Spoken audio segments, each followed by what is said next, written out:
جی، سب سے پہلے تو بنگلہ دیش کے عوام کو بہت بہت مبارکباد۔ شیخ حسینہ اطلاعات یہی ہیں کہ وزیر اعظم جو تھیں بنگلہ دیش کی، وہ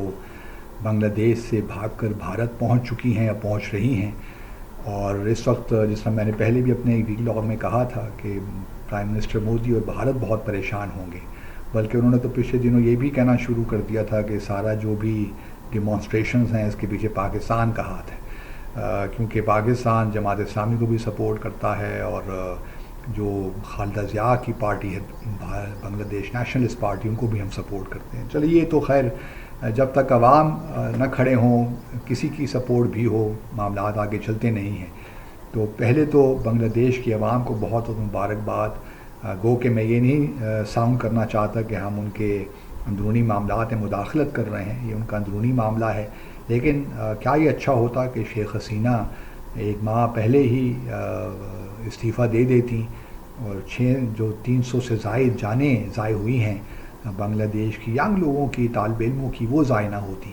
لیکن سیاستدان تھوڑی دیر سے سمجھتے ہیں، اور چونکہ شیخ حسینہ چوتھی بار وزیر اعظم بن کے آئیں، اور جو جنوری میں انتخابات ہوئے وہ بھی کوئی اس سال وہ بھی کوئی فری اور فیئر الیکشنز نہیں تھے، ریگڈ الیکشنز تھے۔ اسی وجہ سے آپ دیکھیے تو جو خالدہ ضیاء صاحبہ ہیں بی این پی کی لیڈر، انہوں نے پچھلے 3 انتخابات میں حصہ ہی نہیں لیا، کیونکہ ان کو معلوم تھا کہ یہ سارے ریگڈ ایک ڈھونگ سا ہے، ایک شام الیکشنز ہیں، تو اس میں پارٹیسپیٹ کر کے کیا کرنا ہے۔ تو اب آرمی چیف آئیں گے، دیکھتے ہیں وہ کیا لائحہ عمل دیتے ہیں اپنا۔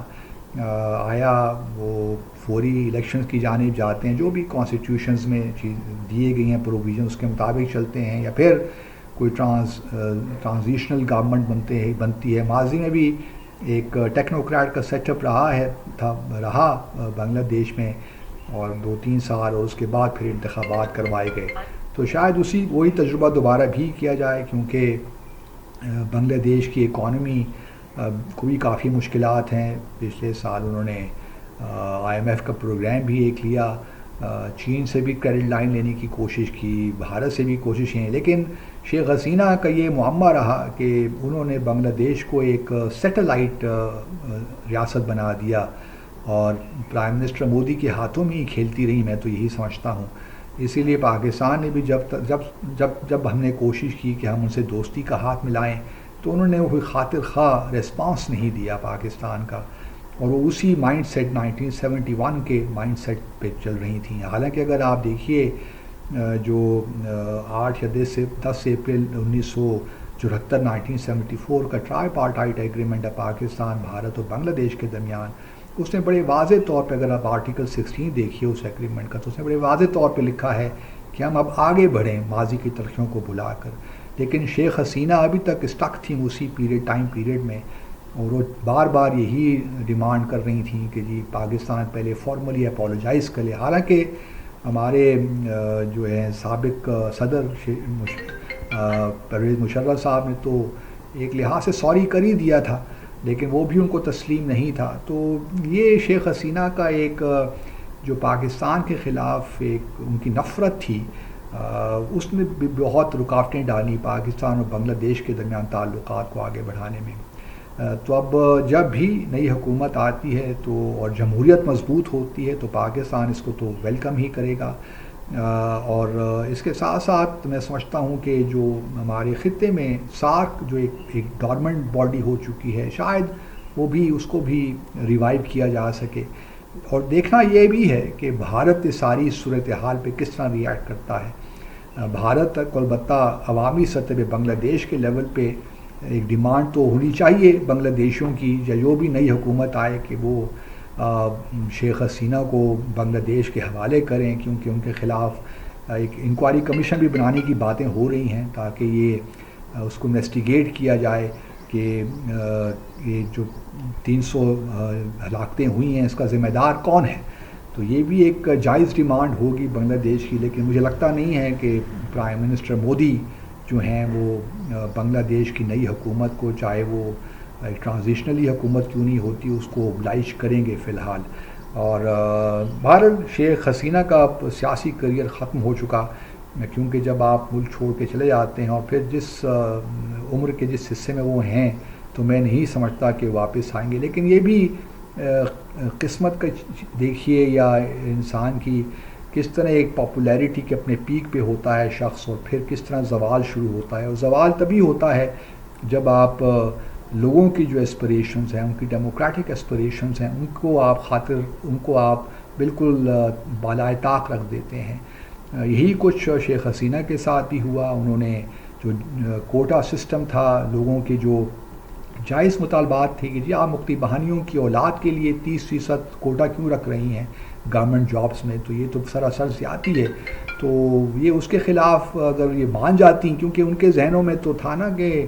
مکتی بہانیوں نے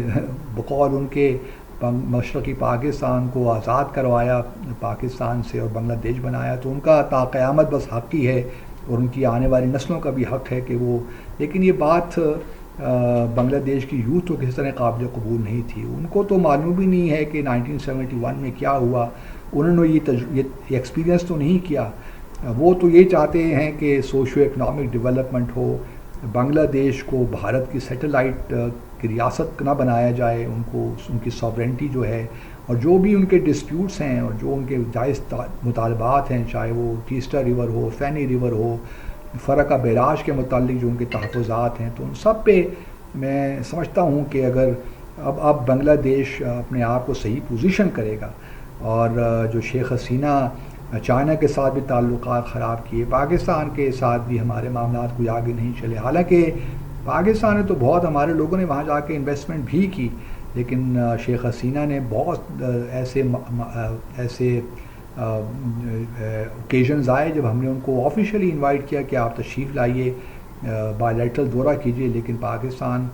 کی جانب ان کا رویہ ہمیشہ سرد ہی رہا. تو ہمارے لیے تو میں سمجھتا ہوں، اور اس خطے کے لیے ایک اچھی خبر ہے،